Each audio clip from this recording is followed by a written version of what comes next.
Hello दोस्तों, जय हिंद, जय भीम, जय संविधान। एक नई क्लास हम आपके लेकर के आए हैं। ये जो सब्जेक्ट कोड रहेगा BPAC 104 की ये क्लास रहने वाली है। ये जो सब्जेक्ट है पब्लिक एडमिनिस्ट्रेशन, BAG का ये एक सब्जेक्ट कोड है। राज्य और जिला स्तरों पर प्रशासनिक प्रणाली, administrative system eight state and district levels.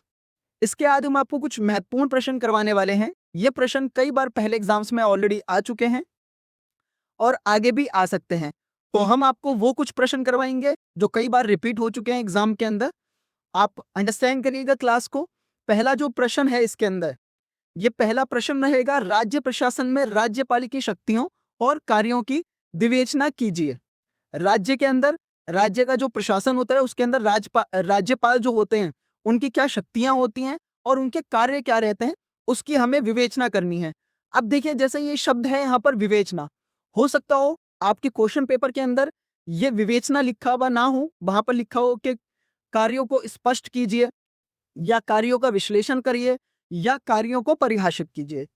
प्रश्न किसी भी तरीके से कोई भी टेक्निकल वर्ड यूज करके आ सकता है, बट आपको मालूम होना चाहिए कि राज्य प्रशासन में राज्यपाल की क्या शक्तियां होती है और उनके कार्य क्या होते हैं।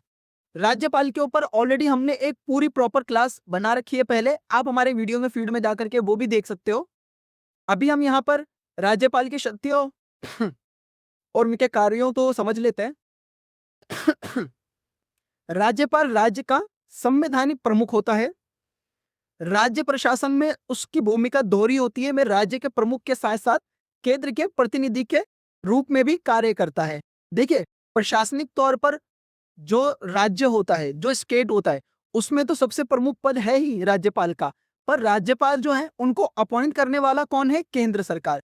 यानी कि केंद्र का एक तरीके से प्रतिनिधि रहते हैं वो, केंद्र उनको अपॉइंट करती है राज्य के अंदर, ताकि राज्य की जो व्यवस्थाएं उनको करीबी से देखा जा सके और उसकी रिपोर्ट केंद्र तक भी जा सके।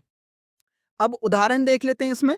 मुख्यमंत्री की नियुक्ति और राज्य के विश्वविद्यालयों के कुलाधिपति चांसलर के रूप में कार्य करना। यानी कि जो राज्य होते हैं उनके जो विश्वविद्यालय होते हैं उनके चांसलर होते हैं राज्यपाल, और मुख्यमंत्री की नियुक्ति भी, मुख्यमंत्री को जो शपथ दिलाई जाती है वो भी राज्यपाल ही दिलाते हैं। अगले प्रश्न की तरफ अब हम चलते हैं।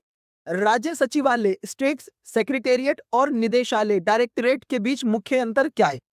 भाई, स्टेट के अंदर जो सचिवालय होता है और जो निदेशालय होता है, डायरेक्टरेट जो होता है, उसके बीच में अंतर क्या होता है? सचिवालय जो रहता है वो नीति निर्माण, पॉलिसी फॉर्मुलेशन का कार्य करता है, जबकि निदेशालय उन नीतियों को लागू करने, इंप्लीमेंटेशन वाला कार्यकारी निकाय होता है। यानी कि अगर कोई कानून बन रहा है, कोई पॉलिसी बन रही है, तो वो क्या हो रहा है? वो सचिवालय बना रहा है, नीति निर्माण कर रहा है, और अगर उनको लागू करना है तो कौन कर रहा है? तो निदेशालय का काम चालू हो जाता है कि अब उन पॉलिसी को इंप्लीमेंट कराया जाए। उदाहरण के तौर पर, राज्य का शिक्षा विभाग सचिवालय नीति बनाने के लिए और स्कूल शिक्षा निदेशालय नीति लागू करने के लिए में विभाजित होता है। यानी कि अगर शिक्षा के स्तर पर कोई कार्य करना है, नीतियां बनानी है, तो वो कौन बनाएगा? शिक्षा विभाग सचिवालय। और अगर उनको अब लागू करना है तो उसको कौन करेगा? स्कूल शिक्षा निदेशालय। तो ये इनमें अंतर रहता है। अगले प्रश्न की तरफ अब हम चलते हैं। जिला प्रशासन में जिला कलेक्टर, डिस्ट्रिक्ट कलेक्टर के प्रमुख कार्यों का वर्णन कीजिए। इसको मैं स्टार कर रहा हूं, इंपॉर्टेंट क्वेश्चन है, बहुत अच्छे से अंडरस्टैंड करिएगा। जिला कलेक्टर जिले का सर्वोच्च प्रशासनिक अधिकारी होता है। यानी कि प्रशासन की जो पूरी बागडोर होती है उसको सही तौर पर चलाने के लिए जो अधिकारी अपॉइंट होता है वो कौन होता है? जिला का कलेक्टर। उसे राजस्व, प्रशासन, कानून व्यवस्था बनाए रखने और विकास कार्यों की जिम्मेदारी प्राप्त होती है। यानी कि विकास कार्यों को देखना, विकास कार्यों को किस तरीके से हो रहे हैं, विकास के कार्य, कानून व्यवस्था को बनाए रखना और राजस्व प्रशासन पर एक तरीके से नजर रखना, ये किसका कार्य है? जिला कलेक्टर का। उदाहरण के तौर पर, भू राजस्व, लैंड रेवेन्यू एकत्र करना, चुनाव संपन्न कराना और आपदा प्रबंधन जैसे बाढ़ या सूखा के समय राहत कार्यों का नेतृत्व करना। अगर मान लीजिए किसी राज्य के अंदर कोई बाढ़ आ जाए या मान लीजिए किसी राज्य के अंदर भाई सूखा पड़ने लगे, तो उस समय क्या रहेगा? जिला कलेक्टर जो होते हैं वो जमीनी स्तर पर उतरकर लोगों से मिलते हैं, बातचीत करते हैं और लोगों को एक तरीके से आश्वासन भी देते हैं अपनी तरफ से। और उसके अलावा जो स्टेट के अंदर, जिले के अंदर जो भी जो भी जिले के अंदर मान लीजिए अगर इलेक्शन होने वाला है तो उसकी भी पूरी उनको सही तरीके से संपन्न कराने की जिम्मेदारी जिला कलेक्टर के पास होती है। और लैंड रेवेन्यू भी जो इकट्ठा किया जाता है, जो भी आपकी प्रॉपर्टी का टैक्स वगैरह बनता है, लैंड रेवेन्यू, वो भी जिला कलेक्टर ही मतलब के एकत्र करके गवर्नमेंट के पास में हैंड ओवर करते हैं। अगले प्रश्न की तरफ अब हम चलते हैं। 73वें संविधान संशोधन अधिनियम के प्रमुख प्रावधानों का वर्णन कीजिए।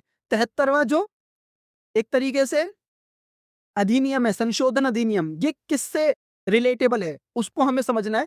73वां संविधान संशोधन क्या है ना, उसको हमें जानना है। अब देखिए इसमें उत्तर को हम देख लेते हैं। इस संशोधन ने पंचायती राज संस्थाओं को संवैधानिक दर्जा दिया। ये जो 73वां संविधान संशोधन हुआ था, 73वां संविधान संशोधन ये हुआ था 1992 में, 1992 के अंदर। और ये किस लिए हुआ था? ताकि जो पंचायती राज संस्थाएं हैं इनको संवैधानिक दर्जा दिया जाए। इसके तहत त्रिस्तरीय प्रणाली, पहला होता है इसमें ग्राम पंचायत, फिर पंचायत समिति आता है और फिर जिला परिषद आता है, की स्थापना की गई। जो पंचायती राज व्यवस्था है ये त्रिस्तरीय है, 3 श्रेणियों में इसको बांटा गया है। पहला आता है सबसे पहले इसमें ग्राम पंचायत, फिर आता है पंचायत समिति और फिर आता है जिला परिषद। पंचायत समिति जो है ये जो मध्य इसमें एक श्रेणी है, ये क्या करती है? ग्राम पंचायत को जिला परिषद से जोड़ती है। उदाहरण के तौर पर अब देख लीजिए, महिलाओं के लिए पंचायतों में 33% सीटें आरक्षित करना, ग्राम सभा का आयोजन। 1 मिनट, मैं यहां से अच्छा ये डिलीट ही होगा, ये पीडीएफ में है। तो यहां से आप इसको देख लीजिए, ये तो है, इसको यहां से ये कट कर देता हूं मैं, ये कट कर दिया उन्होंने। ये 33% सीटें आरक्षित करी गई हैं महिलाओं के लिए ये जो जिला पंचायत है इसके अंदर, पंचायत समिति में, ठीक है। तो ये एक तरीके से ये कानून बनाया गया है और 73वें संविधान संशोधन में 1992 में ये पारित किया गया था। इसके ऊपर मैंने पूरा पंचायती राज के ऊपर भी वीडियो बना रखा है, आप वीडियो फीड में जाकर के पूरा डिटेल में उसको देख सकते हो। पंचायती राज व्यवस्था को पूरा डिटेल में मैंने समझा रखा है पहले भी। अगले प्रश्न की तरफ अब हम चलते हैं। राज्य प्रशासन में मुख्य सचिव, चीफ सेक्रेटरी की स्थिति और कार्यों की विवेचना कीजिए। मुख्य सचिव कौन होते हैं, उनके कार्य क्या होते हैं, उनकी स्थिति क्या होती है राज्य के अंदर, वो हमें देखना है। मुख्य सचिव राज्य प्रशासन का प्रशासनिक प्रमुख होता है। वह मुख्यमंत्री का मुख्य सलाहकार और राज्य के सिविल सेवकों का मुखिया होता है। राज्य के अंदर जितने भी सिविल सेवक हैं, जितने भी प्रशासनिक अधिकारी हैं, उनके ऊपर कौन होता है? मुख्य सचिव, जो कि राज्य प्रशासन का प्रशासनिक प्रमुख होता है।